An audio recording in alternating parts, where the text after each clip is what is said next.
Alright then, we are back with more Dark Souls 3 and we're going to fight the boss of this area straight away, and you'll see some familiarity with the boss of this area versus the original boss. Nope. Where are you going? There you go.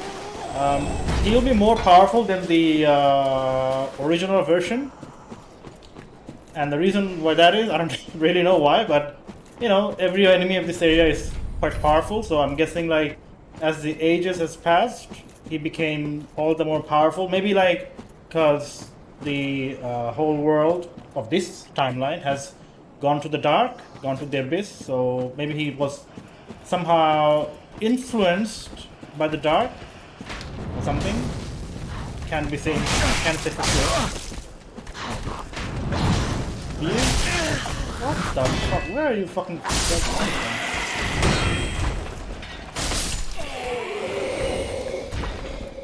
Okay. So yeah, I guess they became more powerful as the world has collapsed into darkness. Okay. Come on now, stop. Okay, and yeah. So that's whoa! Where are they coming from? Oh. Okay. Whoa! You need to.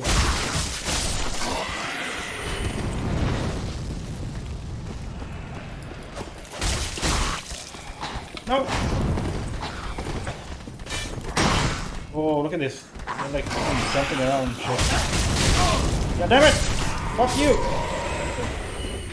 He's dead.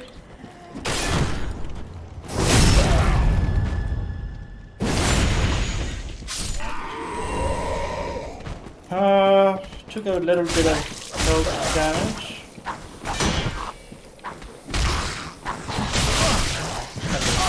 As I'm fucking saying this, I'm even taking more damage.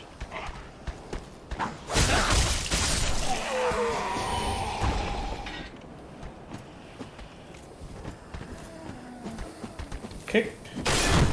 Riposte. Done. I can't fucking believe I took this much damage just to get to this boss area. Alright, anyway. Alright, here's the boss. Let's go.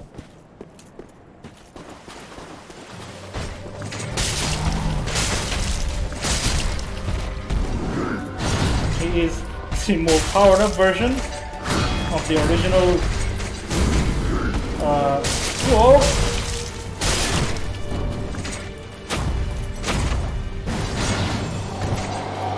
Whoa!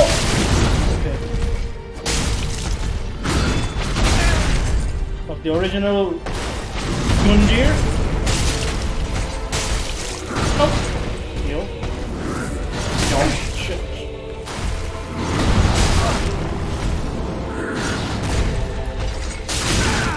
Oh god.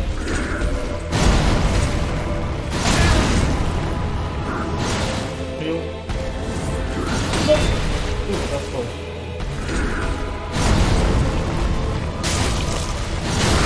Oh my god. I'm getting destroyed. Heal. God damn it. Give me a fucking break.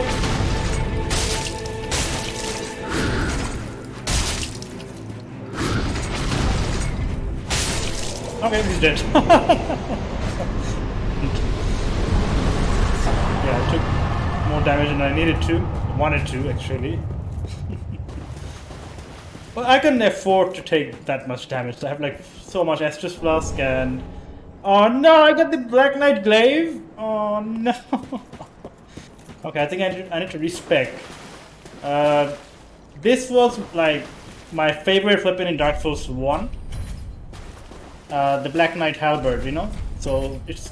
Instead of calling it Black Knight Halberd, they're calling it Black Knight Glaive. But still, same thing. As far as a halberd goes, this is in fact one of the best ones there is. Does so much damage. Okay, I need to upgrade it, obviously, but yeah, once you upgrade it to level 5, to plus 5, you know, you're gonna get so much damage out of it. I need to do that and spec myself as fast as I can. Let me see the requirement for this weapon though. Yeah, so I need... Oh, I already have this requirement here. 28 strength and 18 dexterity. Perfect. Now I need to just level up to plus 5 and I'm good to go. Tough enemy ahead, therefore be wary of close range battle. Tough enemy ahead, therefore be wary of close... Okay. Same thing. Now, the enemies that I'm going to talk about, well, you got a foreshadow of what's ahead. You got the Black Knight Glaive, so you can expect what kind of enemy we are going to be facing right now. It will be none other than, of course, the Black Knights themselves from Dark Souls 1. One of the most powerful enemies in the game, in Dark Souls 1 at least. They do tons, literally tons of damage. Like, they you just see what I mean. If I get hit by one of them, you'll see how much damage they do. And they're quite feared in the game, you know, for being very resilient, also doing like extreme amount of damage. Okay, so one of the guys is in front of me. He's wielding a great axe. Oh god. Oh shit. Fortunately for me, I have... Oh my god. Fortunately, I have a Black Knight sword myself, doing tons of damage. So I won't have to worry about them too much. Oh. There's another one. Oh god. Oh shit. Oh my god. Whoa. Whoa. Backstab.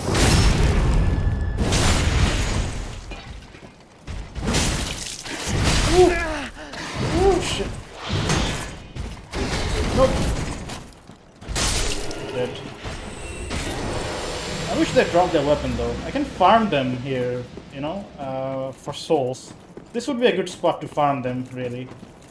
Oh no. Nope.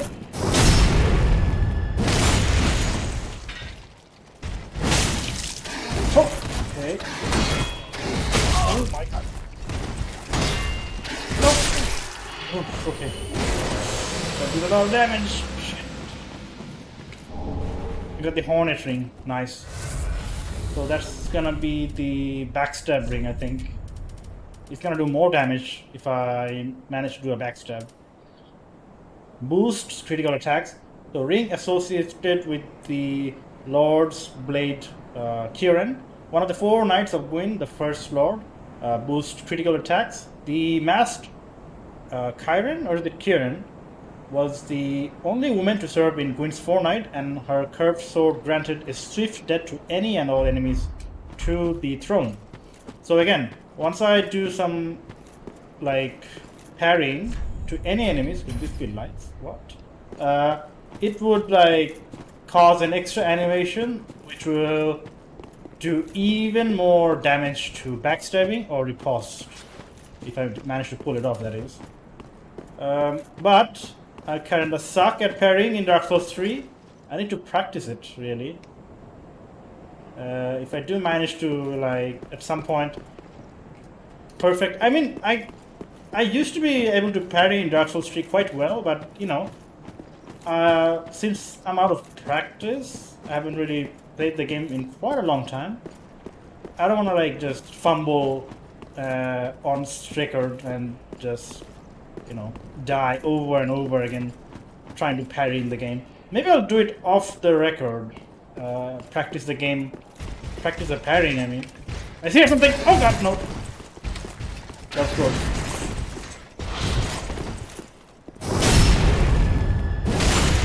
No, it's not supposed to be this one.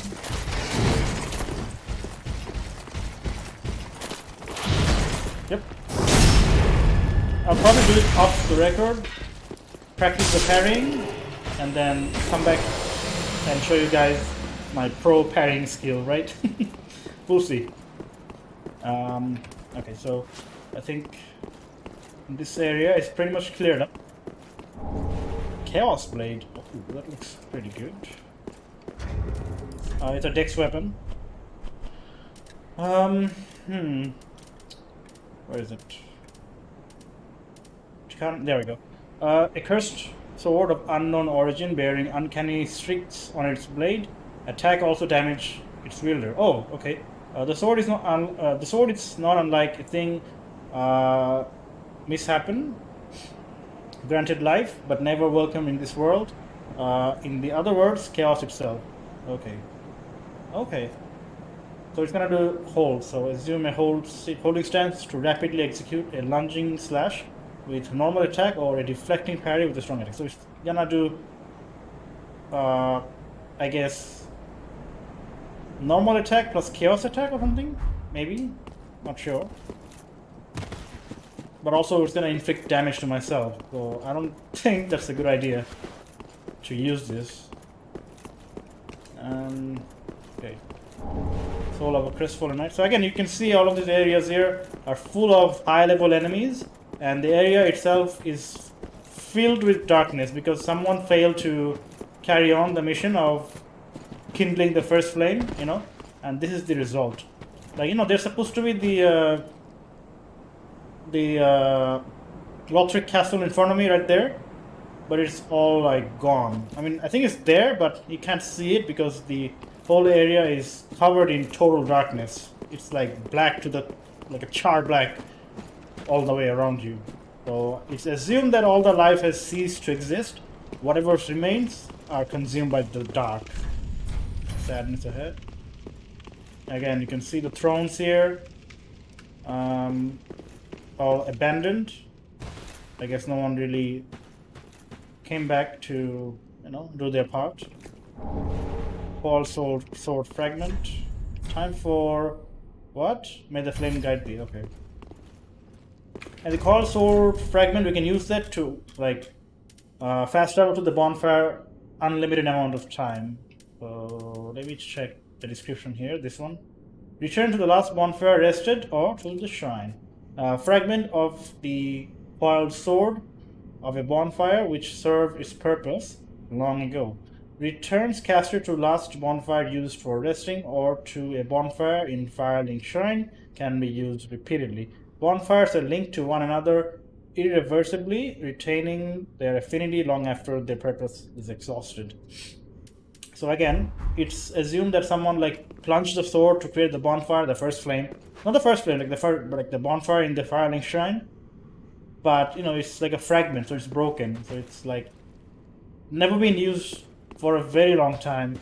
So it's only a fragment remains, and the rest of it is just like decayed with time, maybe. But yeah, some of it still remains. Some of the remnants of the area still remain. So, for example, this thing here, Eyes of a Firekeeper. So the Firekeeper from Dark Souls, I mean, from this world here, the actual timeline, the current timeline, I guess the Firekeeper of this previous, like this alternate timeline, she perished. And then I. So she perished, and this is her remains, you know, like, again, as you saw with all the other Firekeepers in this tower here, that they crumbled to dust, like this, to bones and all. This was her fate as well. Let me see the description if I can find it. There. Reveals horrors to the sightless Firekeeper. A pair of dark eyes, said to be the eyes of the Firekeeper and the light that was lost by Firekeepers to come. It reveals to the sightless Firekeepers things that they should never see. I'm guessing, like, it's kind of creepy, right? The description is kind of creepy. I guess, like, they see the horror of the darkness, of this abyss, like, you know, the things that will befall this whole world and themselves should someone fail to do their duty to light the first flame or something like that. I'm not sure exactly what they'll see. but yeah, it's horrible. Like, it's not something anyone should see. But firekeepers, maybe they'll get an insight, a better insight of the things to come, and they can make a better decision. Because at the moment, they're just only entrusted to do their duty, to link the first flame, to help the unkindled ones to level up, to gather those souls from the Lord souls. So with the ritual, with the help of the firekeeper, we do the rekindling of the first flame over and over and over again to extend the age of light, the age of fire. But I don't know, like Hollow Ash. I don't know, like we've been doing this for quite a while. Dark Souls 1, Dark Souls 2, Dark Souls 3. And it's just a cycle. It just repeats itself. Light and dark, light and dark. And the darkness will eventually overcome. Like, with everything. Like, you hold a candle, right? You just light a candle. Eventually it's gonna fade by the wind, or the candle's gonna just burn away. It's gonna melt away. And it's gonna be darkness. So you can't just have light all the time. It's just a concept, right? But in reality, that's what it is. Like, they opened up this door for this peril themselves. The first lords from Dark Souls 1, they got the souls. They betrayed. Well, they disrupted the balance. There were no light, no darkness. It was just gray. It was the age of dragons. That's what it was. The dragons ruled the world, and they were greedy, I guess. They were power hungry. They wanted to take control of this whole world themselves. That's why they took those souls and tried to harness them to channel the power and shape the world for themselves. That's why the whole concept of light and dark was created. The balance was broken, and now we have this. We have this perpetual cycle of light and darkness over and over and over again. And we, as the unkindled or the hollow or the undead, we just become the pawns of this area, of this whole thing. This is like a game to them, that your job is to do this and this and this, whereas they were the ones causing all this mess for us. So now in Dark Souls 3 we have an option. We have several options to end this cycle, or continue this cycle, or do other things. There's 4 endings in the game. Okay, there are 4 endings in this game, and if I wanted to, I could in fact just abandon my duty and just like, fuck it, I'm not gonna do this anymore. I'm not gonna be a pawn of the gods. I will choose my own fate, do things in my own way, not sacrifice myself and all that. So yeah, it's kind of intriguing. It's quite intriguing actually. Like, to do all of these things, like make all this effort to kill all the lords, and then at the end of the day, make your own fate. That, yeah, I'm not gonna do this anymore. I'm done. And that's gonna be the critical choice when it comes to the ending of the game. And that's how it ends. Dark Souls 3. It's the end of a cycle, the end of an era. They're not gonna make any more Dark Souls sequels, I think. They just ended with 3. And they let us as the player interpret how we're gonna go about it. That, yeah, you have your own option now. So yeah, you'll see more detailed lores from a YouTuber called Vatividia. He is a very good YouTuber who has extensive knowledge about Dark Souls lore. He's a very good Dark Souls player as well, but he has a very good knowledge about the game too. And he can tell you more about the lore from the beginning to the end, from Dark Souls 1, Dark Souls 2, 3, and other games as well, like Bloodborne. So if you're new to the Dark Souls world, I would highly recommend to check his channel out, to check all his video out, especially the lore videos, and get a general idea or an in-depth idea of all the, like, he'll be talking about all the individual characters, their backstories, the world building, like all the bosses, and why they're there, everything. He's like a Dark Souls historian, like on a very refined kind of guy who explains all of the inner works of the game very clearly, in great details. It's really entertaining to watch, so I highly recommend watching that. Alright, so I got the blacksmith hammer, and again, this is the blacksmith Andre of Astora. and he's gone maybe, or he's dead. Like again, this is an alternate timeline, and everything here has perished. So has he. I'm assuming. So gonna be reading the description of that. Let me find out what happened to him. Probably gonna be a weapon, right? Of the hammer. Yeah, it is. Okay, so metal hammer passed down amongst blacksmiths of the shrine, serves as a strike weapon, but also excels at reducing poise and breaking the guard of a shield. Of course, a hammer's true potential is realized in the hands of a blacksmith. Okay, and I got the hollow ash. Let's see what that is. Umbral ash of a hollow who faithfully served a woman. Only to become separated from her. With this, oh right, the shrine handmaiden will prepare new items. It takes but a brief glance at this thing to easily envision Londor, the foreboding land of Hog. So there was this guy, the pilgrim, you're of Londor or something like that. So he was right there, and he would like tell us that yeah, you're the Lord of Hollows and something like that, and you should fulfill your purpose. Like again, trying to manipulate us, kinda, to divert our path from lighting the first flame into channeling that energy, that effort to become the Lord of Hollows, to get the dark ending, sort of. It was his duty. Again, we have this option to do whatever we wanted to do. I kind of didn't like that because I have to sacrifice Andrea Vastora, and I don't want. I like her. I don't want to sacrifice her. So yeah, I rejected that. Again, I can make my own fate in this game. I can just say, fuck it, not gonna do anything at all. I'm gonna be my own thing. My own being, per se. Okay, could this be an ember? Again, this is the mysterious Handmaiden. And she's still alive in this timeline, even though like everything has long past dead. Somehow, she still remains alive. I don't know how, but it's shocked her. Well, fancy that. A lost lamb wandereth in, with nary a peep from the bell. Well, thou shouldst my purpose know. What can this old handmaid provide thee? Yeah, how are you alive? Talk to me. To skirt the curse's grasp. Tarry not for long. 'Tis dark for now, and not a soul stirs. But remember, fires are known to fade in quiet. Talking in riddles, of course. Or perhaps thou'rt captive already, like the poor girl.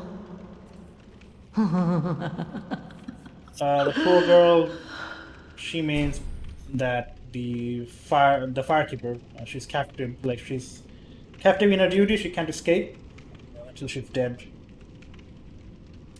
To skirt Harriet is like...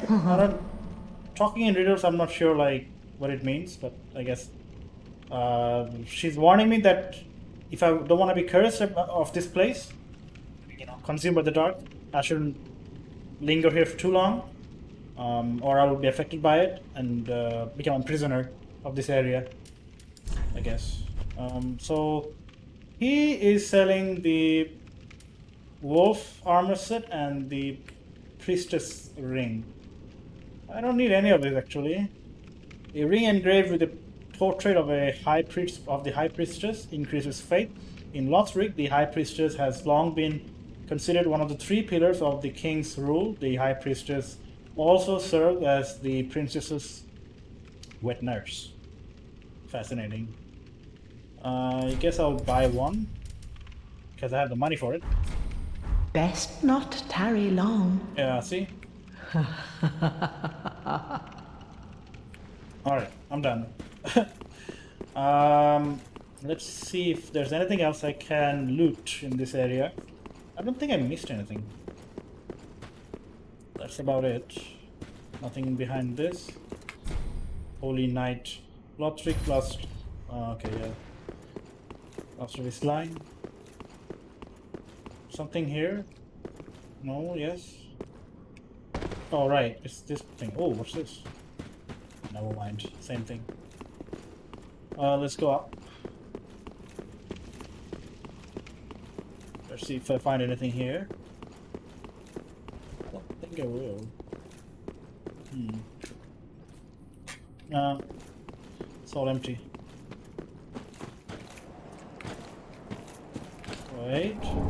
Seed of a tree of a giant. Nice.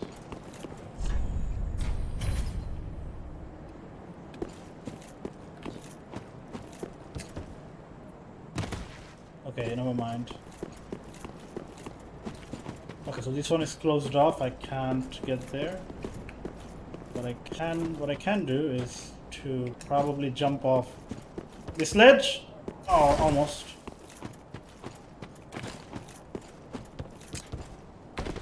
Okay, can do this. Oh, come on now.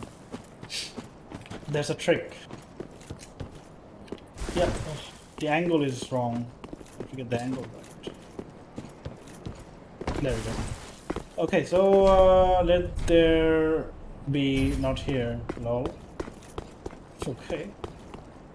Just checking out if there's any kind of item I can get. If not, I'll be done with this area and then can go to Lothric Castle, more deeper inside the place, and check out what's there.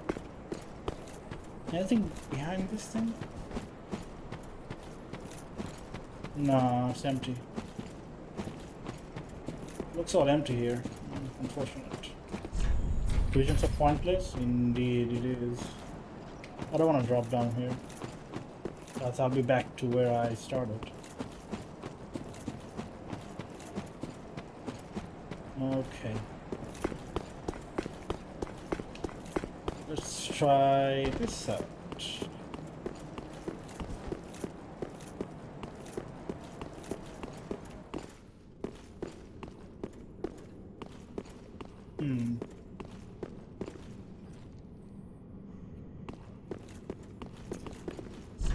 Hidden path ahead?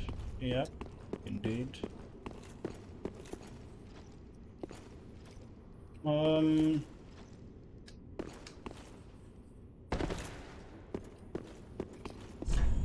Not here.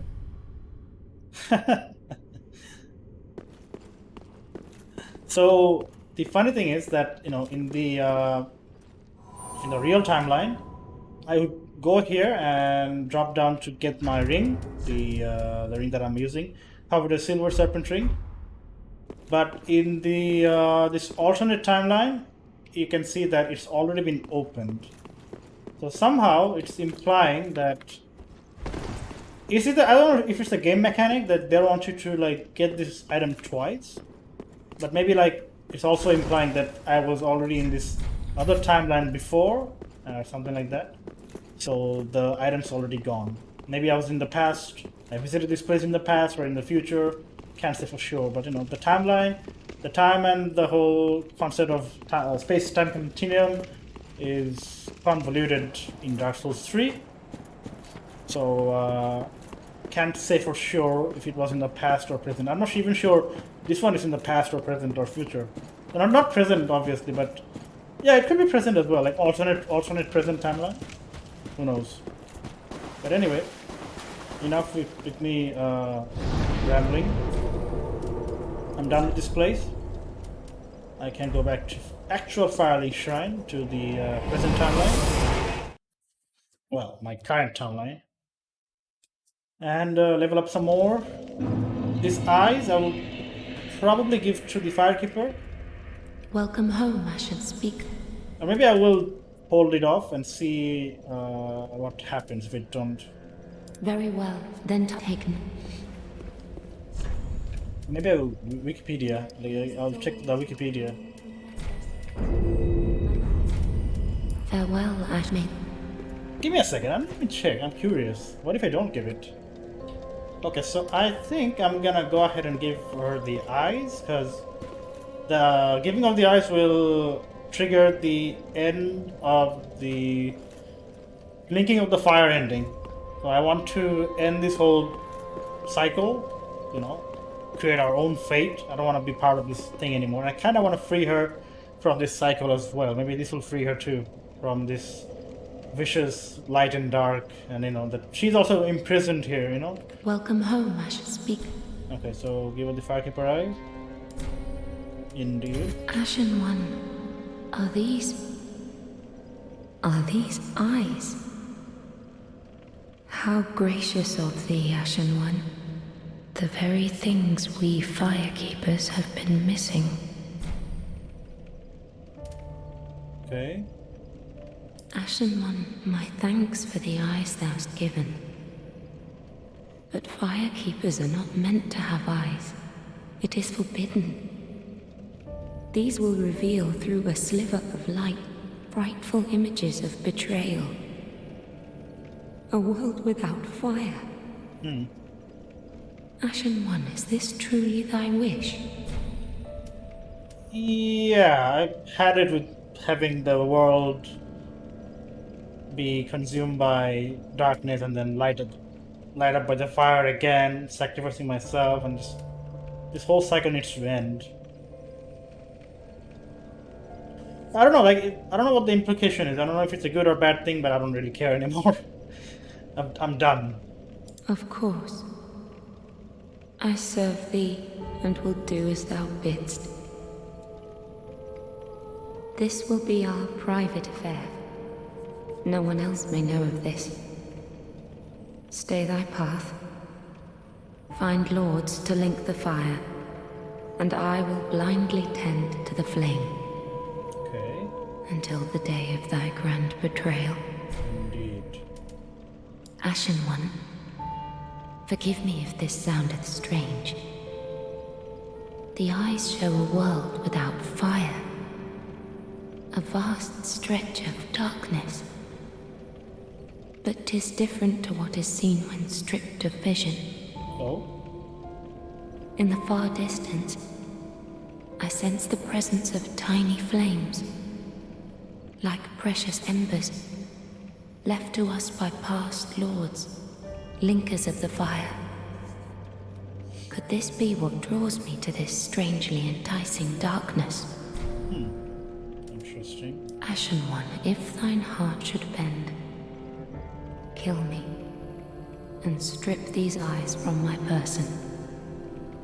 I will return as the firekeeper I once was, as it has always been. Nope. Ashen One, kill I will as it. Okay. Farewell, Ashen One. Mayst thou thy peace discover.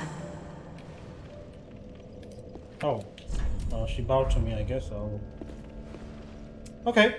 Got it. I will stay the path. I don't want to change my decision. But yeah, I'm done with linking of the fire. It's time to end it all. Okay, so where's my bonfire though? Not this one. It's this one. Just like I've been doing this for the last 3 games. Well, on record, I've played Dark Souls 1 and I'm playing Dark Souls 3, but there's also Dark Souls 2. And there's like, in-game talk, there's been millions of players who've been doing this thing over and over and over again for ages and ages. And it's going nowhere. We keep sacrificing ourselves over and over and over again for the mistakes of the lords, the first lords, Why should we have to suffer for their mistakes, right? So it's kind of like pointless at this point. Alright. I'll end the part here. In the next episode, we're gonna go to the... Well, we are going there already, but you'll be seeing me going to the Lothric Castle, deeper inside the place, see what's up, and we'll see what happens. Alright, I'll see you guys in the next one. See you soon.